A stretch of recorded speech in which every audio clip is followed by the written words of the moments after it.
5 atitudes simples é o que você precisa para se preparar para a prova de proficiência em inglês da pós-graduação e seguir tranquilo na sua vida acadêmica.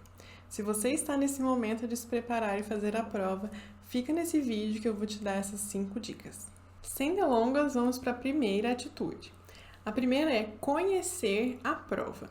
Não tem como você fazer uma prova sem saber como ela é. Ainda mais a prova de proficiência, que você tem um tempo para realizar. E, em geral, tem um texto longo, que se você não sabe muito inglês, você vai demorar a ler. E depois tem as questões que você tem que pensar, pode ser que você tenha que procurar palavras no dicionário. Então, assim, conheça a prova para você seguir seguro. E o que você tem que observar nessa prova para você conseguir se preparar? A primeira coisa é saber que tipo de texto que aparece na prova e qual que é o tamanho dele. Quais variações nós temos? Em geral, o texto que aparece na prova de proficiência em inglês é um texto jornalístico ou científico. Pode ser algo mais próximo de um artigo científico mesmo ou algo mais perto de uma reportagem. E algumas universidades fazem a prova separada por área, né? Então pode ser que você encontre um texto da sua área ou pode ser um texto mais genérico para todo mundo. Por isso que é importante ler o edital e olhar as provas anteriores da universidade para entender o que esperar desse texto que vai aparecer na prova. Sobre o tamanho dele, né? Pode ser um texto único, grandão, ou pode ter mais de um texto na prova. Então, vamos supor, pode ser que tenha um texto curto, seguido de 5 questões, e depois um outro texto mais ou menos curto, seguido de 5 questões. Ou então, um texto longo, seguido de 10 questões. Vai variar, você vai olhar no seu edital e vai entender como que vai ser a sua prova. O segundo ponto para você olhar é o número de questões. Pode ser 10 questões, como pode ser 5 questões. Isso vai variar conforme o tamanho de texto e também conforme a duração da prova. Também pode variar conforme o tipo de questão, que é o próximo tópico que eu vou falar com vocês. Tem alguns tipos recorrentes de questão nas provas de proficiência. O mais comum é a prova de múltipla escolha. Então, em geral, as provas de proficiência têm um texto longo e 10 questões de marcar X. É a mais comum, é a mais simples de resolver, porque você só tem que entender o texto, ler a questão e identificar o que está no texto ou não para você marcar a resposta certa. Mas tem provas, como por exemplo a da UFRN, né, do Rio Grande do Norte, que tem 5 questões abertas. Então você tem que olhar o texto e responder em português. Isso aqui é um ponto muito importante que as pessoas muitas vezes têm medo, né? Nossa, mas eu vou ter que escrever em inglês na prova, eu vou ter que saber escutar inglês. Não vai. As provas de proficiência das universidades brasileiras costumam ser apenas de leitura e interpretação de texto. Então, você vai ler um texto em inglês e você vai responder, quando tiver questões abertas, em português mesmo. O que eles querem avaliar não é sua habilidade de escrita, é sua habilidade de leitura, certo? Então, fique tranquilo com relação a isso. Se eu não me engano, tem uma prova, acho que da USP ou da PUC, para quem está fazendo doutorado, que tem uma partezinha de escrita. Mas aí, você conhecendo a prova, vai saber se vai precisar se preparar para isso ou não. Então, além das questões de marcar X e das questões abertas para responder em português, pode ter também questões de tradução nas provas de proficiência. E nelas, os avaliadores retiram um trecho do texto e pedem para você traduzir aquele texto que está em inglês para o português. E aqui, sim, o dicionário pode te ajudar, mas é mais importante você entender melhor sobre a estrutura gramatical das frases, né? Onde fica o sujeito, onde fica o verbo, onde fica o complemento em inglês, do que propriamente procurar cada palavra no dicionário, que não vai funcionar muito, ok? E um detalhe importante, algumas universidades fazem a prova com os enunciados das questões em inglês. São poucas, mas fiquem atentos que vocês podem ter esse desafio extra, né? Além de você ler o texto em inglês, você vai ter que ler a pergunta em inglês e responder em português. Mas a maioria tem os enunciados em português mesmo. Outro tópico importante para conhecer a prova é saber a duração dela e o formato. As provas variam bastante a duração e, por causa da pandemia, algumas migraram para o online, né? E outras continuaram presencial. Por exemplo, acho que vocês devem conhecer, né? A prova mais famosa dos últimos tempos da pandemia é a prova da UFSC, da Federal de Santa Catarina, porque ela acontece toda semana de forma online e a duração dela é de só 40 minutos. Então, é uma prova muito rápida, apesar de ser um pouco mais simples do que outras provas que têm textos mais científicos, assim. Eu mesma fiz essa prova da UFSC uma vez, tinha um texto, era científico, mas era mais reportagem, não era tão denso assim, não era um artigo científico, mas mais jornalístico. E tinha 10 questões, algumas de marcar X, algumas de resumir. Essa questão também é interessante. Resuma o tema do texto. Então, tinha que escrever, era uma questão aberta, e eu tinha que resumir o assunto do texto.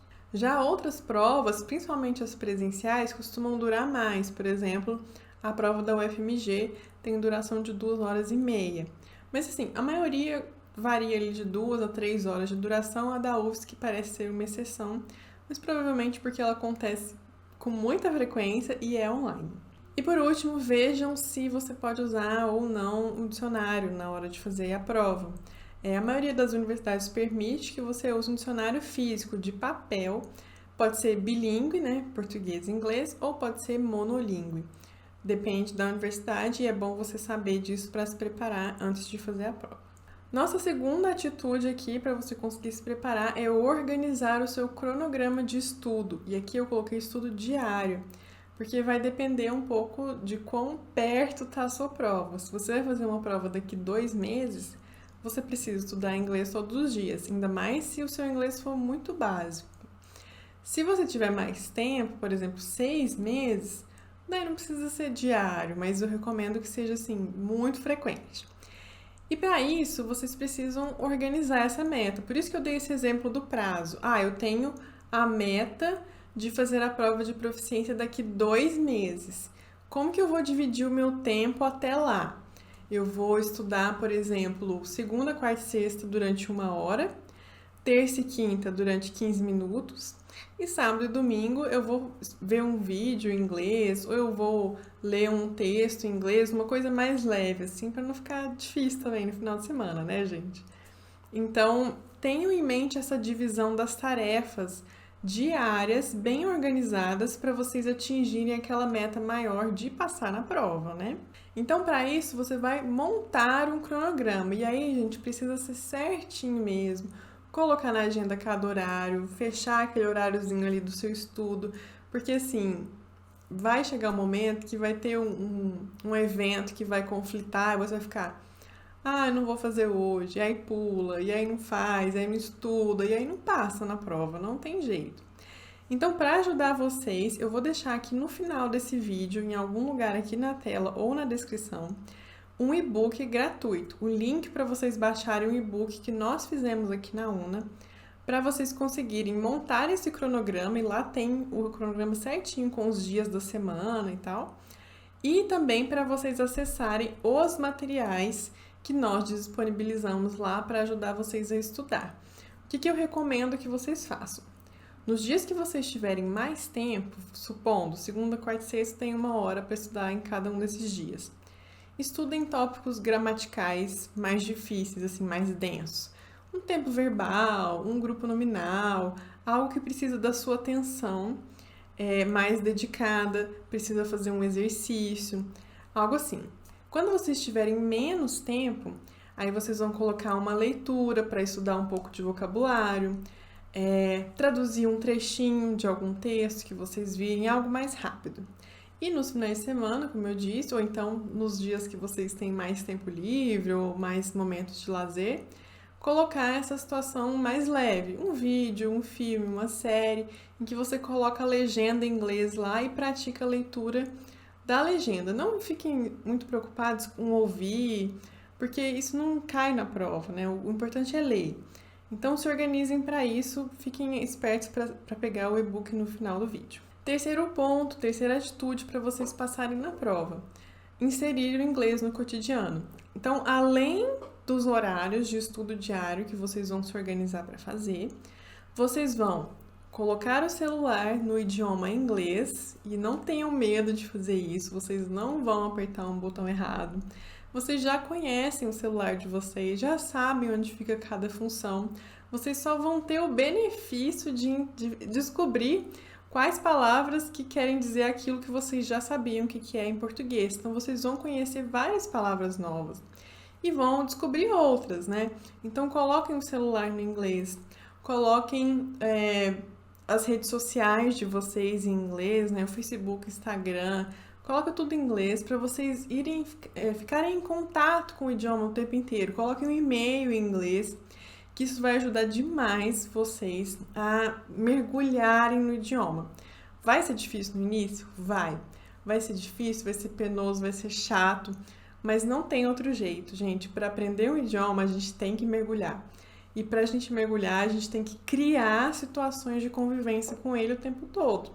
Então, criem esse espaço, procurem conteúdos que vocês gostem, seja de culinária, de exercício, de genética, de qualquer coisa, em inglês no YouTube, assistam esses vídeos, leiam blogs, leiam sites que têm esse conteúdo em inglês. Vou dar um exemplo para vocês, não é sobre inglês, mas por um tempo eu estudei francês e eu queria que isso aparecesse mais para mim, sabe? Para eu me familiarizar melhor com o idioma. Então eu comecei a seguir o jornal Le Monde, que é um jornal francês, no Instagram. Então eu tô passando lá os stories, né, de pessoas, e de repente aparece as notícias do Le Monde em francês. Então eu paro para ler as notícias em francês e consigo praticar isso no meu dia a dia, numa situação ali cotidiana de passar stories, né? Então façam isso na vida de vocês. Quarto ponto, quarta atitude, praticar o uso do dicionário. Não basta poder levar o dicionário para a prova. Você precisa saber como usá-lo. Você não vai chegar na prova e pegar o texto lá que vai estar na prova, procurar lá todas as palavras que você não sabe. Vai acabar a prova e você não vai ter feito nada. O dicionário, ele é o último recurso. É assim, você leu a questão e tem palavras lá naquela questão que você não sabe o que é. Procura aquelas palavras no dicionário. E aí vai buscar no texto outras palavras que tenham a ver com aquilo e aí tenta responder com aquilo. Não fiquem traduzindo o texto com o dicionário, isso é muito perder tempo e não vai ser benéfico para a resolução da prova. E outro ponto, o dicionário, principalmente o bilíngue, inglês-português, ele traz várias traduções meio quadradas, digamos assim.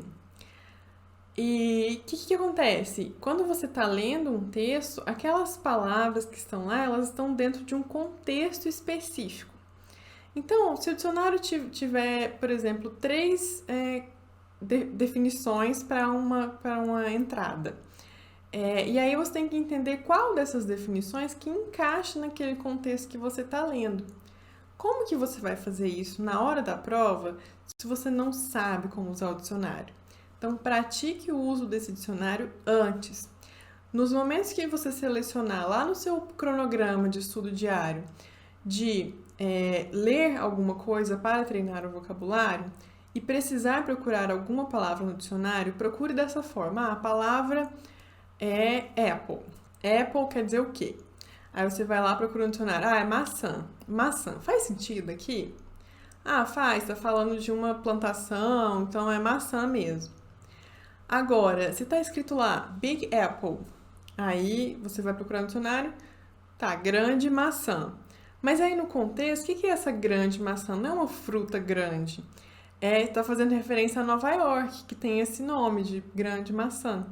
Então, não basta saber o significado da palavra que está lá certinho no dicionário. Você precisa entender dentro do contexto do texto, certo? Então, pratiquem antes da prova. E por fim, principalmente se você tem um nível muito básico de inglês, deixe para simular a prova mais perto da data em que ela vai acontecer.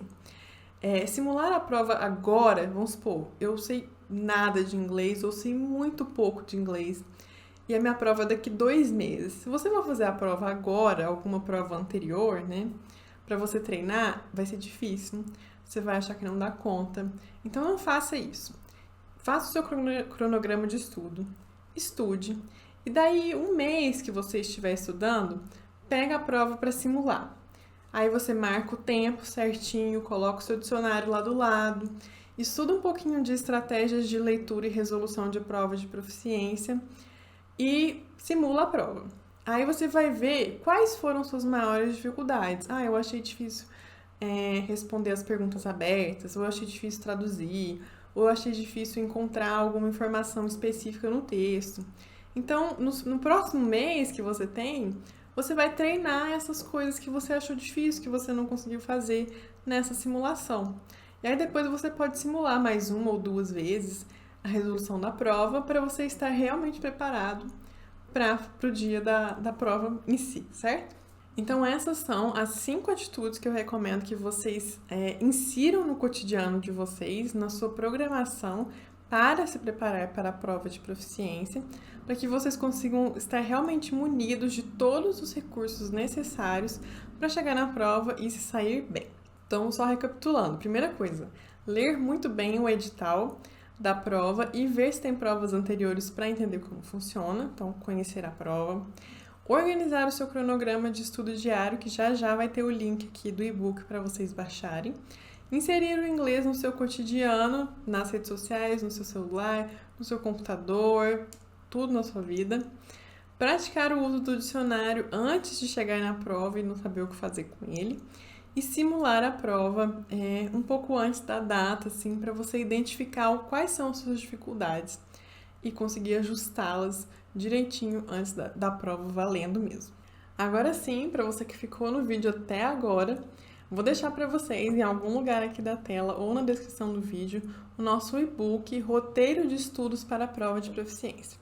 Lá você vai encontrar inúmeros materiais, links, livros, vídeos para você organizar os seus estudos. Lá tem material de gramática, de vocabulário, de estratégias de leitura, de resolução de prova.